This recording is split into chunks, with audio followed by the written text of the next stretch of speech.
Señoras y señores, tengan ustedes muy buenas noches, siendo puntualmente las 21 de este día martes con 9 grados 2 de temperatura, una noche fría. Estamos en otro capítulo de Bocas del Tiempo, como cada martes aquí por Noticias Paraguay de 21 a 22. Hoy, además de estar acompañado como cada martes por mi amigo, el doctor Alfredo Boxia, también nos acompaña la doctora Katia González, diputada nacional. Buenas noches, diputada. Muchísimas gracias por acompañarnos, por prestigiarnos con su presencia. No, muchas gracias a ustedes por la invitación y encantada. Acá me pueden invitar para ser una co-conductora. Sí, falta mujer acá, falta. Con mucho gusto, sí. Es cierto. La cuota. Falta la cuota. Doctor Boxia, ¿cómo está? Muy buenas noches. Buenas noches, Andrés. Un saludo a la audiencia. Gracias por venir, querida Katia. Renan, ¿cómo estás? Hoy nos vas a llevar a pasear a Liverpool, parece. Sí, buenas noches, Renan Rexiegel, ¿cómo estás? Buenas noches, Andrés, buenas noches, doctor, ¿cómo están?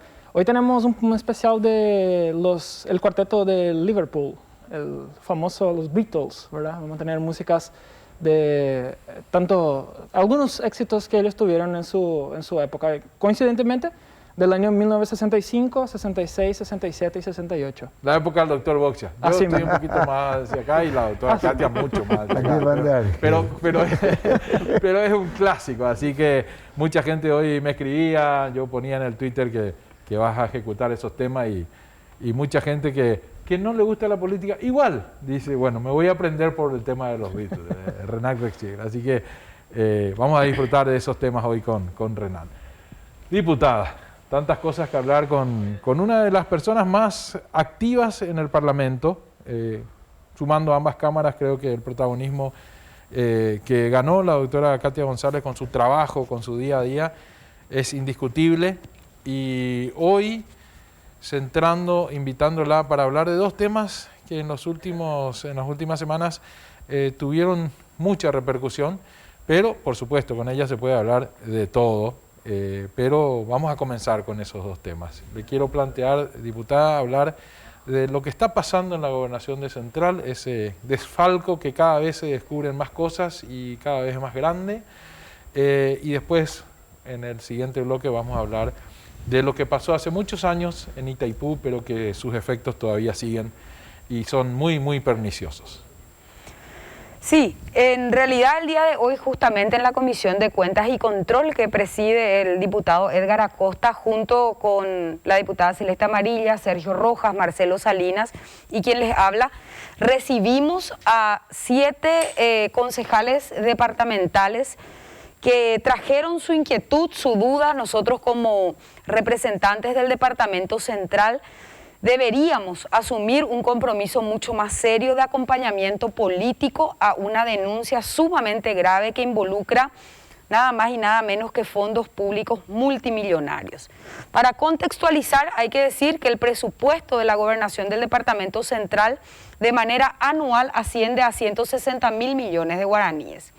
Estamos hablando de 2 periodos y medio, unos 400.000 millones de guaraníes que administró Hugo Javier. 73 millones de dólares para la gente, digamos, que ya no les entran las calculadoras tantos ceros. Estos 70 millones de dólares han sido administrados de la misma manera que los 1 millón de dólares que saltan como, digamos, el evento que es el detonante para la investigación penal. Los 1 millón de dólares y su administración es una muestra representativa y fidedigna de lo que hace Hugo Javier con ese dinero público. Prácticamente una gestión nula. Lo que caracterizó a esta administración es la transferencia a organizaciones no gubernamentales. No solamente ese 1 millón de dólares se utilizó ese mecanismo, sino además nos han contado que hay unos 21.000 millones de guaraníes más, unos 3,5 millones de dólares, que se administrados con idénticas digamos, características a las mismas organizaciones gubernamentales y se suman otras que poseen los mismos accionistas, los mismos dueños. Y si es que tenemos... Ahí te quiero interrumpir, diputada, porque esa modalidad es sumamente llamativa. Porque por supuesto que una gobernación o un municipio puede transferir las responsabilidades y dinero a ONGs. Pero transferir, por ejemplo, el $1 millón prácticamente entero, y a ONGs, y ahí está una cosa curiosa. Porque una cosa es transferir a organizaciones multilaterales tipo PNUD, o a organizaciones, qué sé yo, el CIR en sanidad, Altervida, en medio ambiente, que tienen años trabajando con eso y estructuras grandes y serias. No puedo no criticar si está bien o no dar, pero otra cosa es transferir a organizaciones de fachada. Una manejada por un psicólogo de 28 años, otra por un ex referee de fútbol. Ninguna experiencia demostrada anteriormente, locales que no se encuentran, direcciones falsas. Realmente eso es increíble, realmente lo burdo con que se hizo. Sí, la manera en la cual se falsificaron, porque algunos hablan de clonación de facturas, pero acá hay que ser sumamente precisos. Esa factura que está detrás nuestra, de Asunción, si puede la producción dar uno menos, sí. Ahí está Asunción, ofertas ramos generales. Sí. Por ejemplo, ustedes podrán ver que supuestamente hacen estudios de impacto ambiental. Más de 500 millones de guaraníes que recibe para estudios de impacto ambiental una empresa que no existe. No existe la dirección. Si ustedes se fijan, no tiene número de teléfono. Esa dirección que está Leonismo y otra calle, en Luque, no hay. Y supuestamente acá tenemos unos 105 millones de dólares, después guaraníes, perdón, y todos hacen supuestamente estudio de impacto ambiental. Esto directamente no existió, esta empresa no existe. Uno se va a esa dirección y no encuentra ninguna empresa. Y estamos hablando de montos multimillonarios que directamente representaron el grueso. Pero no está solamente en esa la falencia. Los concejales dijeron, supuestamente si vos facturás un estudio de impacto ambiental es porque vas a hacer una obra, ¿verdad? Claro, claro. Se está haciendo el estudio de impacto ambiental para la obra. Sin embargo, los concejales relataron hoy que las obras también son fantasmas. O sea que no solamente este esquema de corrupción llega a tal nivel de, digamos, de impunidad de que ellos falsifican esta factura, falsifican empresas, sino ni siquiera hicieron las obras. Solamente parece que hay un caminero que se hizo, que fue muy publicitado por él allá en la zona de Areguá, y después ellos hablan de que no existen obras. Y la primera denuncia salta en fecha 6 de junio del 2021 y recién el día de hoy la Fiscalía realiza un allanamiento, dándole todo el tiempo del mundo. Casi 2 meses después para, pero no solo eso, no es la primera denuncia solamente, diputada. La primera denuncia y una cotidiana serie de publicaciones en los diarios, en la televisión y en la radio. Era un escándalo que crecía en proporciones geométricas.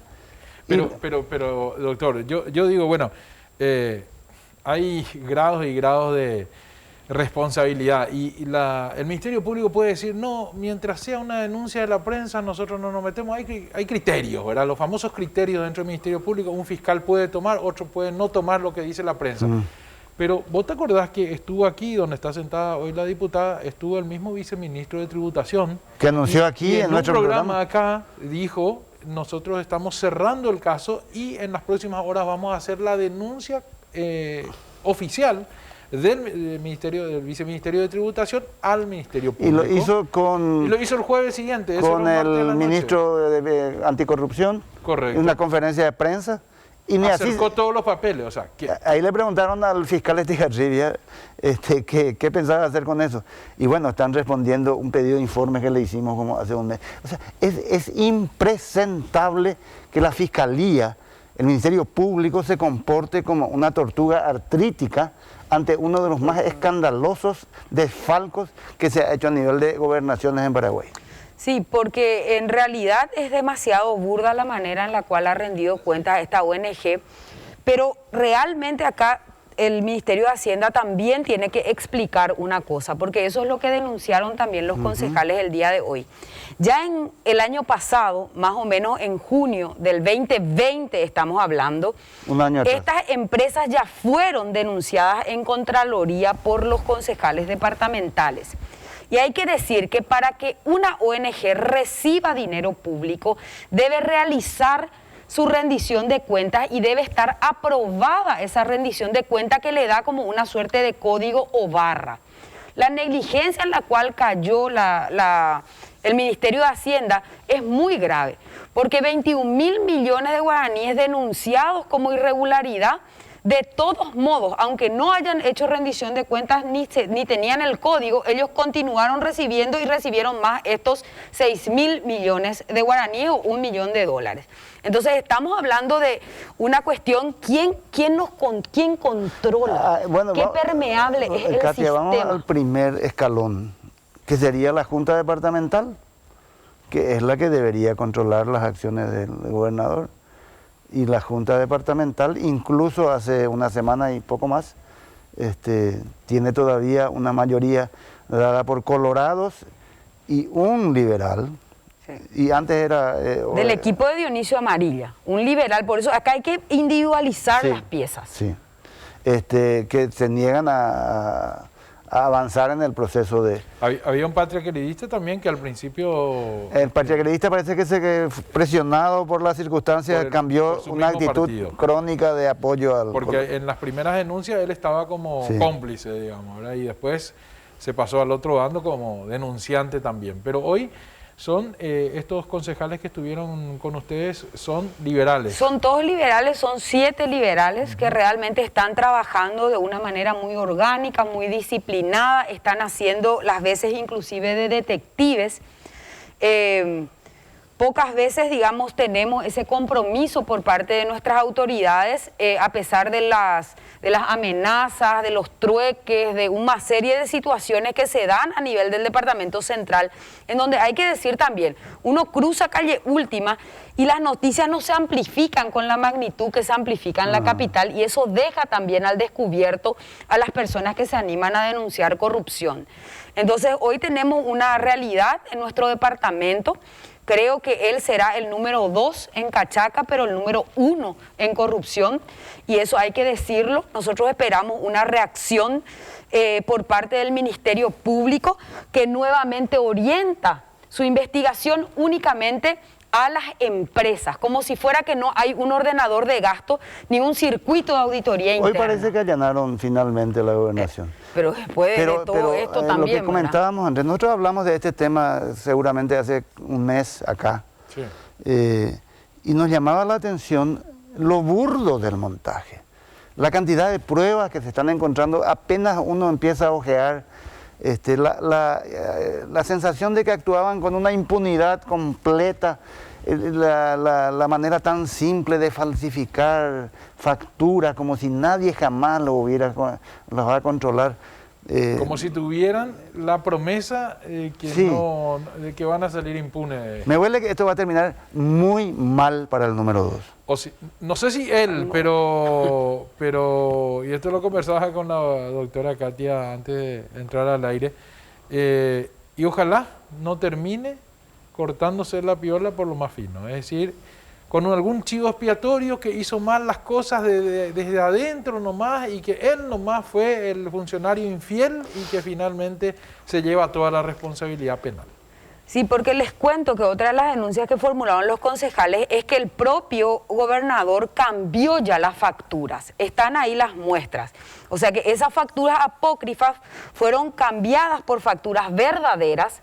Entonces, aparentemente hay un temor manifestado por los concejales departamentales de que acá se esté buscando de que fue una vendetta política, de que no es cierto que esas facturas sean las originales de la rendición de cuentas, pero acá se va agrandando también el circuito, porque esas personas que dieron sus facturas, que son verdaderas y a quienes seguramente se le paga, qué sé yo, el impuesto a la renta o el IVA, o lo hacen de puro favor, ya no entiendo, también están falseando datos, poniendo conceptos por los cuales ellos no han realizado ningún tipo de servicio a la gobernación del Departamento Central.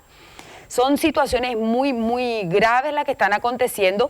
Hay facturas de empresas, por ejemplo, en donde se rinde cuenta en un talonario manual. Sin embargo, cuando van a la empresa a visitar, es talonario ya impreso. en formularios continuos. O sea que todo tipo de trapisondas se realizaron para rendir cuentas, repito, de un esquema que si nosotros contabilizamos asciende a 73 millones de dólares. No es $1 millón nomás. Estamos hablando también de una denuncia de 21.000 millones con idéntico esquema que ya está auditada, pero además nos hace suponer que todo el presupuesto de la gobernación de Central fue administrado. Por eso se callan los concejales departamentales. Y por eso hay que decir, aunque se enojen mis colegas, que acá la responsabilidad política del Partido Colorado es demasiado importante. Porque no solamente en su totalidad los concejales departamentales del Partido Colorado han blindado de la intervención que iba a posibilitar una auditoría más profunda de la administración y que nadie debería temer, si no tiene nada que ocultar, realizar ese escrutinio. Y en la Cámara de Diputados está prohibido hablar de esto, es así nomás.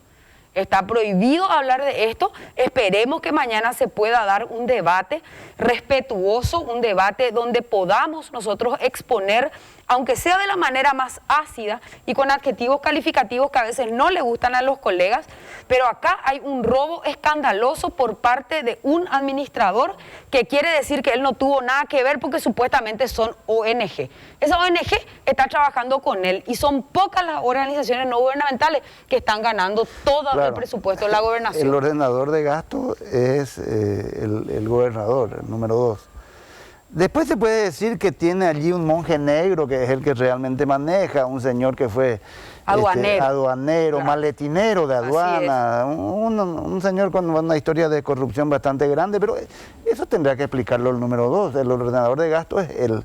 Que esas organizaciones no gubernamentales sean de fachada y sean una estructura para engañar a la investigación, a la administración, es una cuestión metodológica. El responsable es este señor que vemos en pantalla. Y por supuesto... ¿Por acción o por omisión? Por acción o por omisión. Y lo que no puede... Pero es responsable. No puede uno sacarse encima es la responsabilidad partidaria. El Partido Colorado tiene que hacerse cargo de este tipo de gente. Claro, porque de lo contrario sería, por ejemplo, otra figura, si la diputada viene y nos cuenta que los 7 denunciantes que hoy estuvieron en la Cámara de Diputados hablando con los diputados que son de Central, son colorados. Entonces, bueno, la responsabilidad del partido se diluye y es una cuestión personal del gobernador y de su equipo. Pero cuando se actúa en equipo, cuando tanto el gobernador como los concejales departamentales van del mismo lado, entonces hay una responsabilidad del partido que el partido tiene que explicar, tiene que asumir. Y también una responsabilidad del Ministerio Público que apunta los dados nuevamente a una empresa privada. Pasó lo mismo con los insumos médicos robados en pandemia, donde también únicamente se va hacia el clan Ferreira, y como si fuera que no hubo ahí nadie que pagó 14.000 millones de adelanto, como si fuera que no hubo funcionarios que estuvieron en un comité de evaluación para aprobar esa licitación y los pliegos de bases y condiciones. Pasó lo mismo en la DINA con los tapabocas de oro, en Petropar con el agua tónica. Toda la investigación de la Fiscalía apunta a blindar a los políticos y a encontrar responsables residuales que probablemente ya previo convenio no van a pisar un solo día la cárcel. Este es un robo más en pandemia, es un robo más que se estructura y se monta desde personajes de la claque del Partido Colorado y lo que nos han robado en esta pandemia, porque imagínense cuál fue la intención de la Cámara de Diputados y Senadores cuando dio esta ley. Fue distribuir equitativamente a las 17 gobernaciones $1 millón para que puedan ser invertidos en la urgencia que representaba la reactivación económica local y la crisis sanitaria de manera directa en la compra de insumos. De una ferretería compró insumos hospitalarios Hugo Javier. Esa es la parte más dolorosa y criminal. Ese dinero era para la pandemia. Y Central fue uno de los departamentos más golpeados, con más muertos, con más sufrimiento. ¿Y en qué gastó el gobernador el dinero que se le dio para ayudar a esa gente en esto? De allí lo perverso del tema, ¿verdad? Porque toda corrupción es mala, pero cuando la corrupción llega en un estado de necesidad, es peor. Tenemos librerías que proveyeron cal, arena, Y así armaron el esquema. Lo que dice el doctor, ni siquiera cuidaron la forma, ¿verdad? Cal y arena para ahora que no están, además. Que encima. Es lamentable. Bueno, prometimos que Renan Rexiegel hoy nos va a deleitar con su violín y tema de los Beatles. Vamos a eso.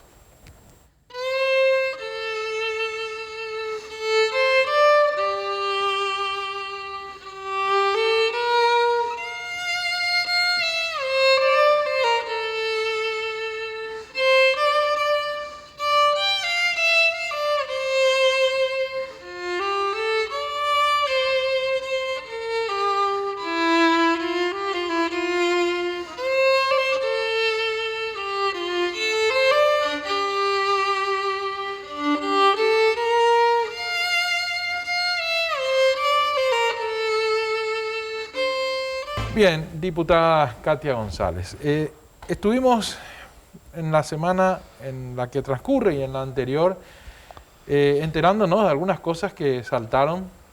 Muchos dicen, esto ya se sabía, esto ya se supo mucho antes, no es nuevo, pero lo cierto es que es un tema muy, muy delicado. Lo que pasó con Itaipú, mediados de los 80, una cesión de un derecho que tenía Paraguay en favor de Brasil que fue pernicioso en más de 4.000 millones de dólares.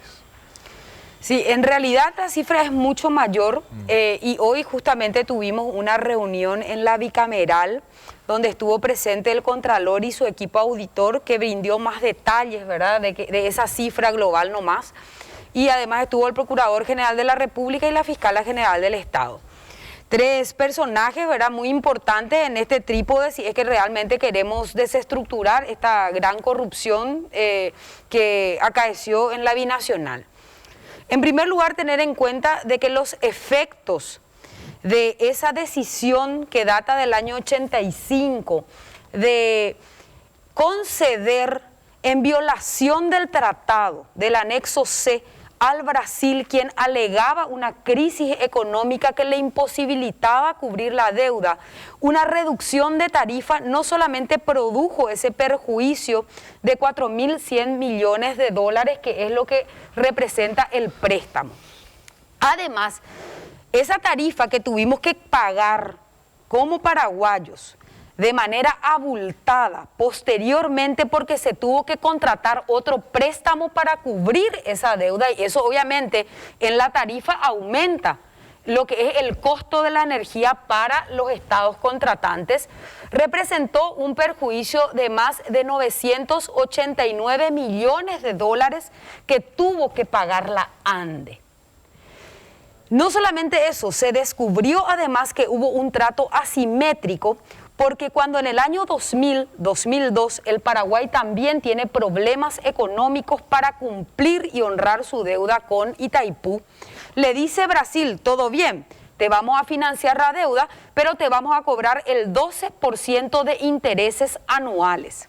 Si nosotros trasladamos ese mismo escenario y ese trato que se le prodigó al Paraguay en el año 2000 al escenario del año 1985, y a esa concesión le agregamos el 12% de interés anual hasta que se salde la deuda, estamos hablando de unos 60.000 millones de dólares, que es lo que debe o debería haber asumido la Electrobras si es que se le cobraban esos intereses.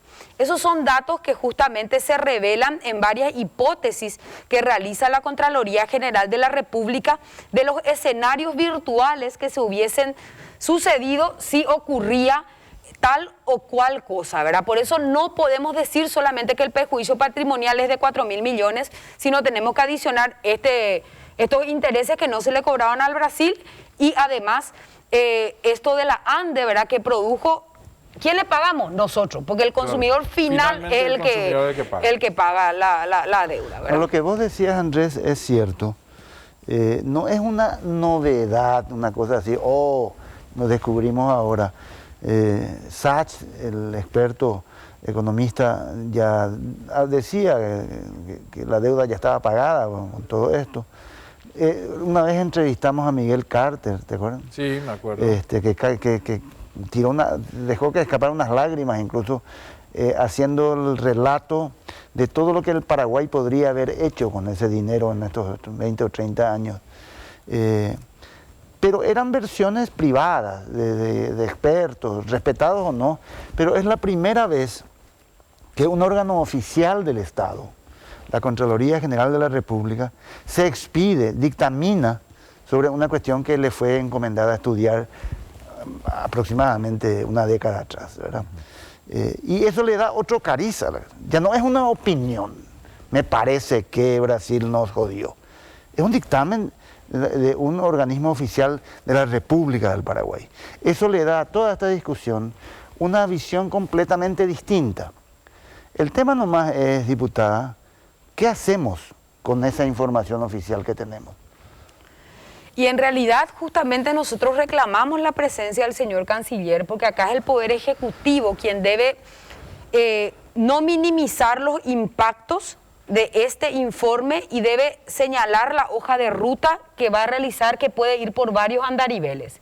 En primer lugar, determinar a través de la Procuraduría General de la República y Cancillería el perjuicio patrimonial real, de manera tal a iniciar el proceso de reversión de ese monto de dinero concreto.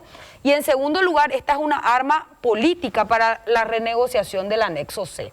Pero tenemos que ser conscientes y tenemos que empaparnos del tema para realmente llegar hasta Itamaraty, llegar las altas partes contratantes y crear un ecosistema internacional que le sea más favorable al Paraguay.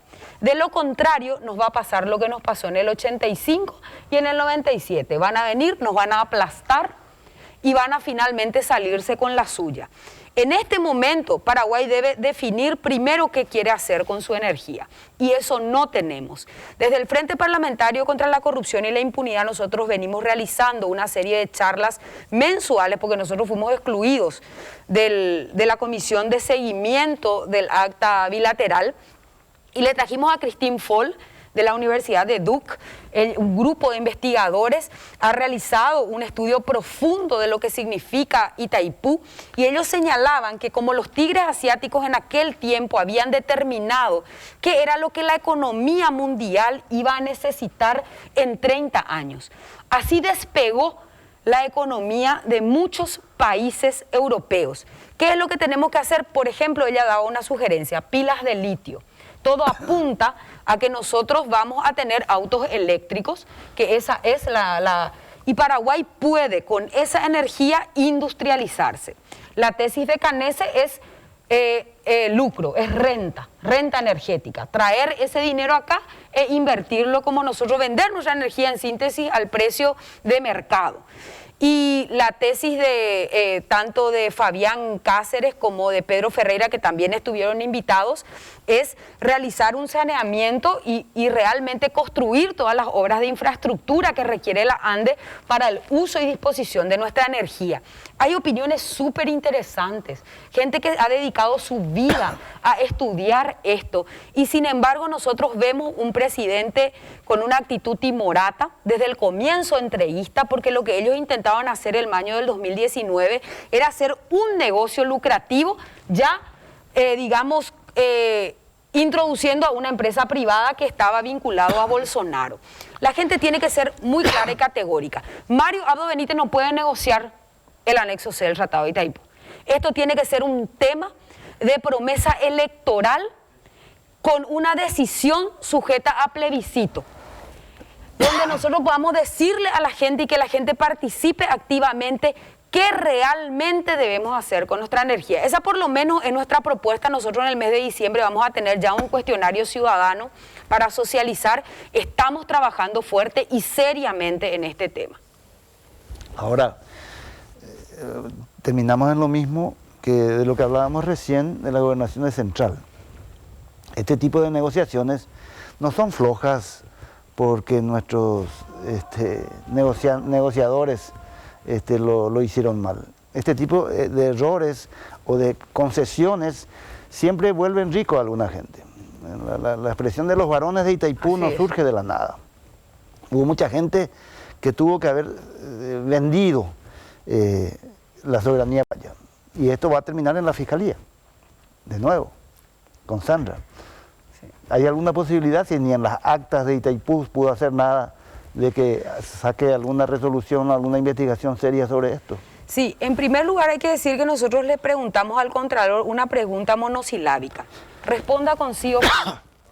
Y la respuesta fue la siguiente: si podía determinar que el trabajo del equipo auditor es consistente con que los efectos del año 1985 no se quedaron en 1985, sino que se extendieron hasta la fecha.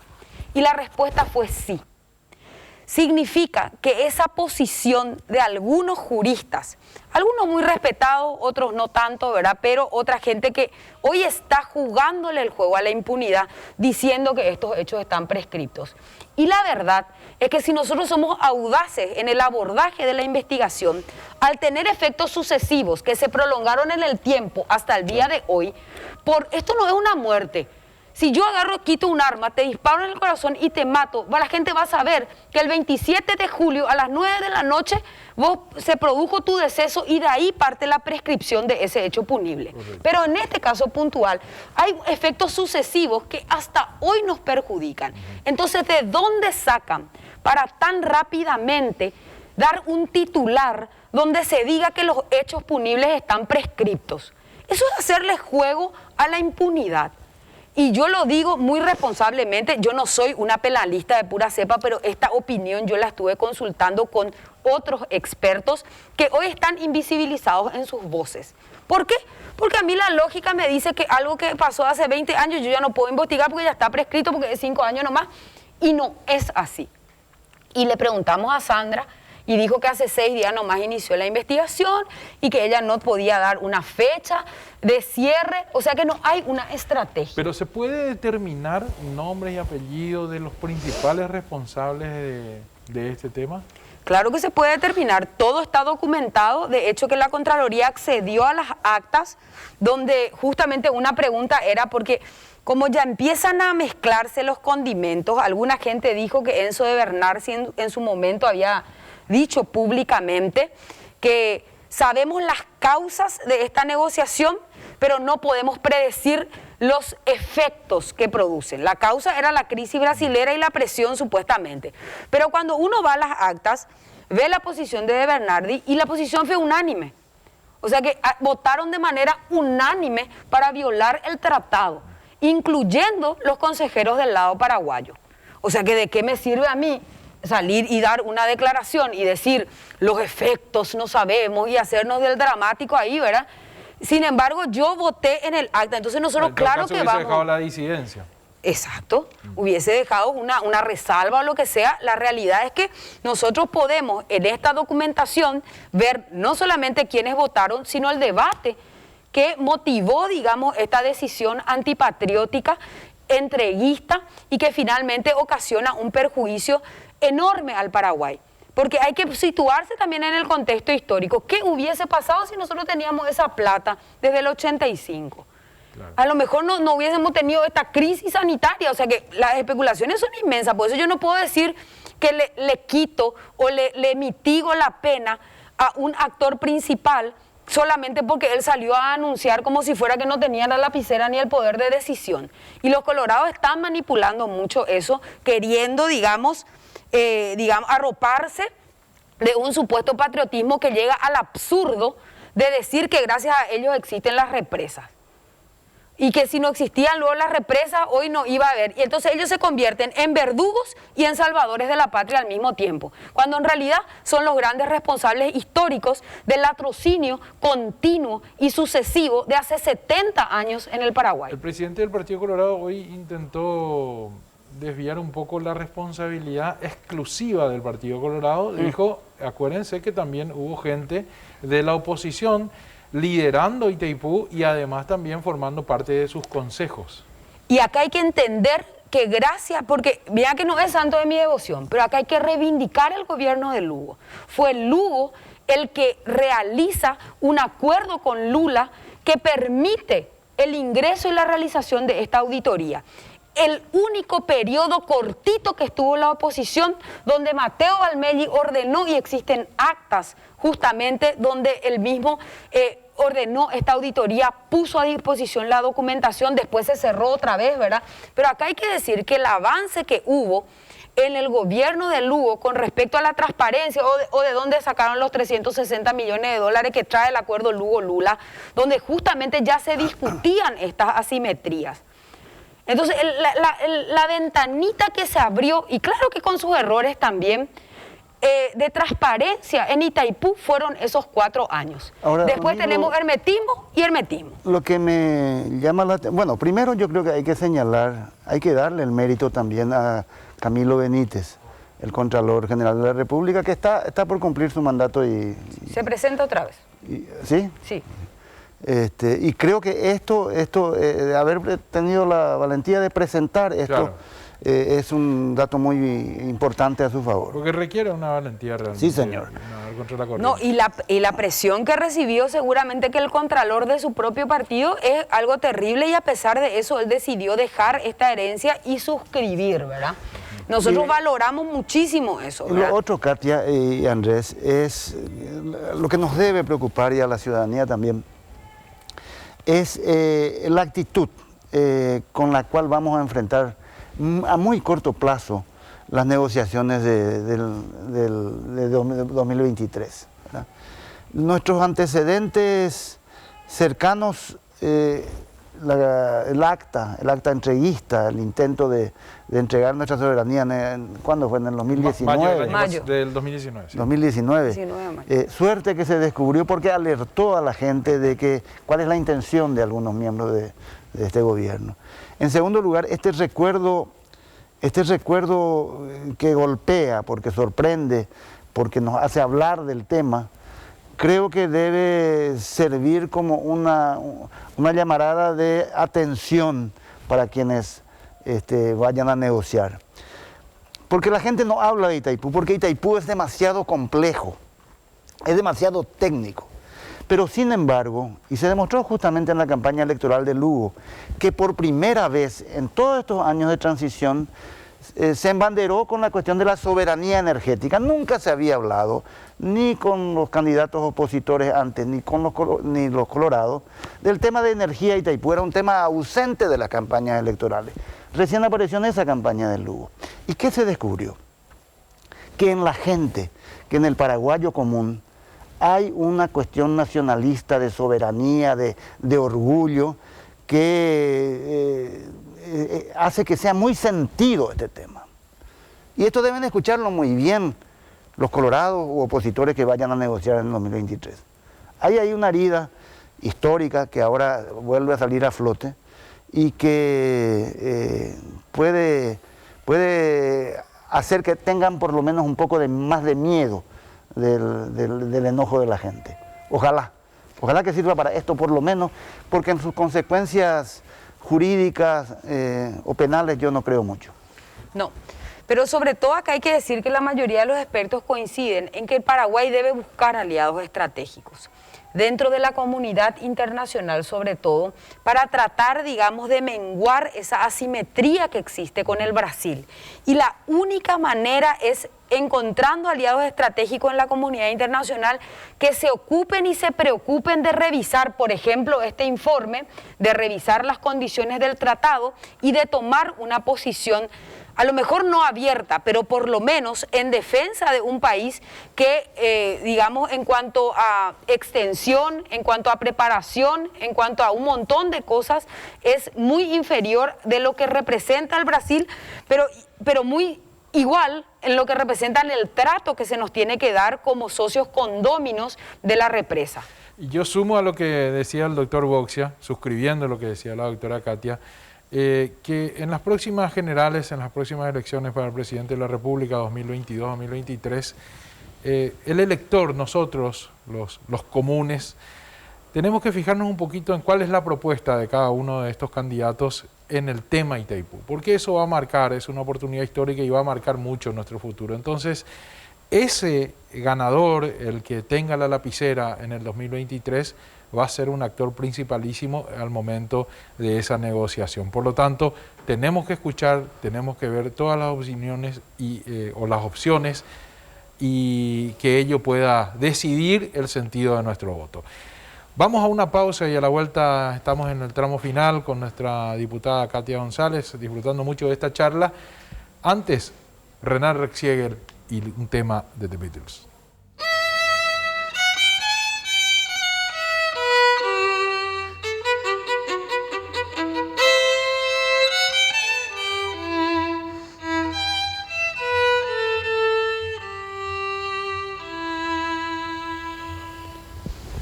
Bien, estamos de vuelta, parte final del programa, 21:52, estamos en vivo en directo por NPI. Te quiero dar otro consejo. Si estás pensando comprar un 0 kilómetro, pensá en Renault. Y cuando pensás en Renault, pensás en De La Sobera, porque De La Sobera es ahora el representante de Renault en Paraguay. En De La Sobera te invitamos a redescubrir Paraguay en tu nuevo Renault 0 kilómetro. Descubrí la nueva Duster con motor 1.6 Flex, mayor despeje del suelo de su categoría y toda la robustez que ya conoces. Para más información ingresa a renault.delasobera.com.pi o visítanos sobre la avenida Santa Teresa, esquina José de Cud. Descubrí la nueva era Renault con De La Sobera. Bien, doctor, querías hacerle... aprovechando que está aquí la diputada, una parte importante de la oposición selló hoy un acuerdo.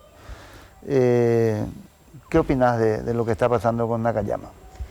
Bueno, nosotros esperamos que realmente este gesto de alianza, de unidad, en donde la papeleta que va a aparecer, el rostro que va a aparecer en la urna electrónica va a ser de Nakayama, porque finalmente tanto Sebastián García como Juan Galeano Grassi del Encuentro Nacional van a renunciar a sus candidaturas.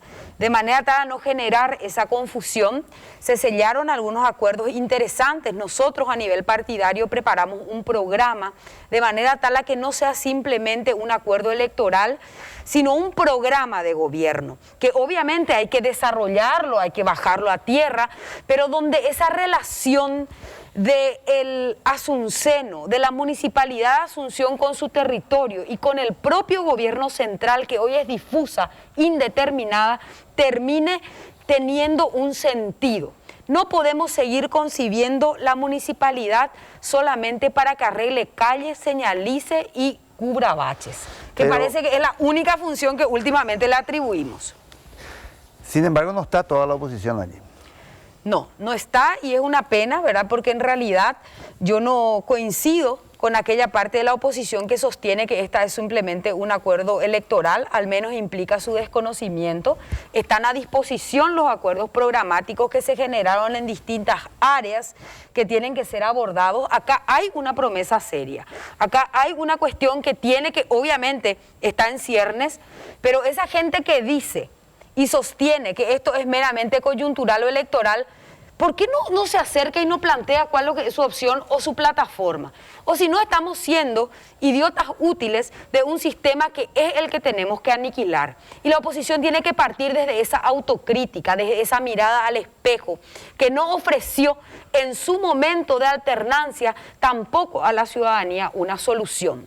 Sin embargo, hoy con una estructura más sólida, con proyectos más consolidados, lo que estamos haciendo es queriendo acompañar a Eduardo Nakayama, quien suscribe un acuerdo donde el pilar fundamental de ese acuerdo es la transparencia. Si nosotros no abrimos y no nos manejamos en la Municipalidad de Asunción con transparencia, ¿qué significa eso?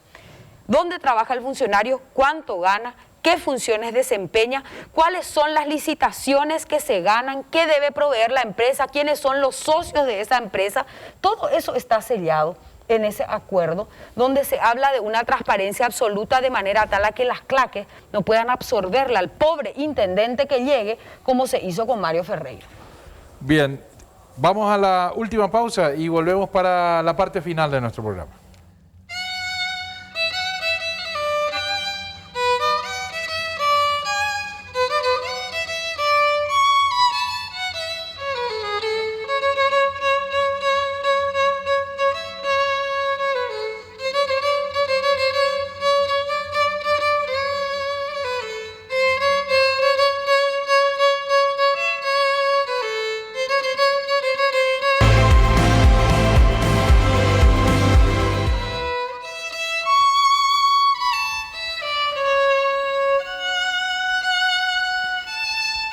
Segundos finales del programa, toda la gente nos envía prácticamente al unísono la misma pregunta quiere que le hagamos a la diputada. Así que monosilábicamente ella va a responder la pregunta, va a tener el doctor Boxi el honor de hacerla. La gente quiere saber, ¿será candidata para el 2023? Yo en el 2023 voy a estar sirviéndole a mi país en el lugar donde me ocupe. Primero hay que construir equipo, hay que poner los bueyes delante de la carreta. Hablar de candidaturas me parece cuanto menos irrespetuoso porque es seguir el mismo camino que siempre seguimos históricamente. Si no tenemos 5.000 personas que ocupen los diversos puestos de decisión, que estén convencidos y en sintonía de que el Paraguay de la decencia y la honestidad es el que nos debe encaminar al servicio público, entonces no vale la pena porque va a ser para quemarme y soy joven todavía, tengo hijos. Y no seré feliz, pero tengo marido también, entonces hay una familia a la que respetar. Ahí está, Andrés, dijo que sí, pero que no sabe todavía. La diputada Katia González. Hasta el próximo martes.